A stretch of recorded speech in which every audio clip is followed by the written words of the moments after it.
Well, to discuss the situation more, I'm joined from Madison by Kevin Barrett, Islamic studies expert. Welcome to the programme, sir. Mr. Barrett, we had the German foreign minister in Turkey saying that Ankara is moving towards a dead end.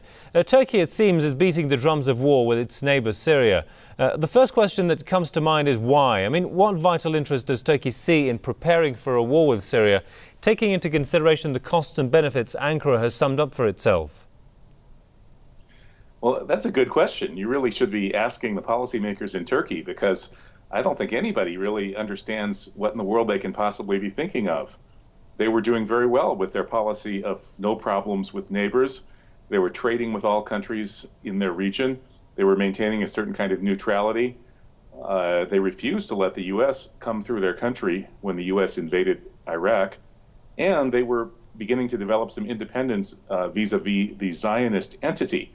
That is, Turkey has been a longtime ally of Israel due to the corrupt network of Donme Jews who are in very high positions in Turkey, especially in its military. So it looked like Turkey was moving towards independence, democracy, a non-aligned foreign policy, and increasing sway in the region. Turkey has a hinterland of Turkic-speaking peoples all the way to China, and they were, really moving in the right direction. And then this instability in Syria, which we could call destabilization, actually broke out. And I guess the only explanation that I can think of, and that anybody has put forward that makes any sense to me, is that Erdogan is trying to apologize to the powerful forces in NATO and the State of Israel for having crossed them a couple of years ago.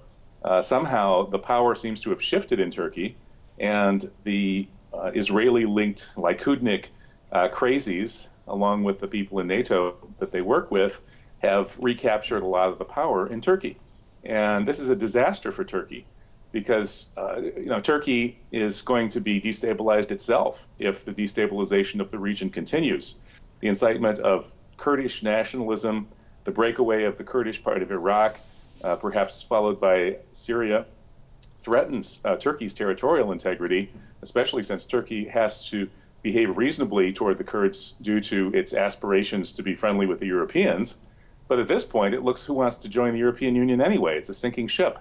So I think the leadership in Turkey is just making a terrible, terrible mistake. And I hope the wiser people in Turkey realize that. Certainly the people of Turkey do. 2/3 of the people of Turkey are against the current policy of bellicose, increasing animosity towards Syria. So let's hope that the government in Turkey follows the wisdom of its people. Indeed. Briefly, at the end of the day, who will benefit from such a conflict, and what would be the consequences for Turkey? Well, I've been arguing all along that the Israelis are working on the Oded Yinon plan to destabilize the entire Middle East and break up the Middle Eastern countries into smaller enclaves based on ethnicity and religious sect.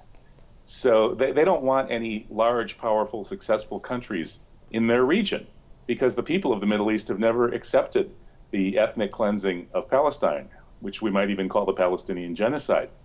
So in order to survive and thrive in the region, and perhaps even create greater Israel, which is supposed to go all the way from the Nile to the Euphrates River, the Israelis have to smash their neighbors into little pieces. And that's what's been happening since 9/11, which was an Israeli-sponsored coup d'etat here in the USA designed to launch America's military power against the Middle East in order to smash up all of these Middle Eastern countries into small ethnic and sectarian enclaves that will never be able to threaten a greater Israel. So that's the policy, I think. It's being dictated by the crazies in the Likud faction of Israel, and they gain when the region is destabilized and broken into pieces. Indeed. Well, we'll have to leave it there. Many thanks, sir, to Kevin Barrett, Islamic studies expert from Madison. Thanks for your time there, sir.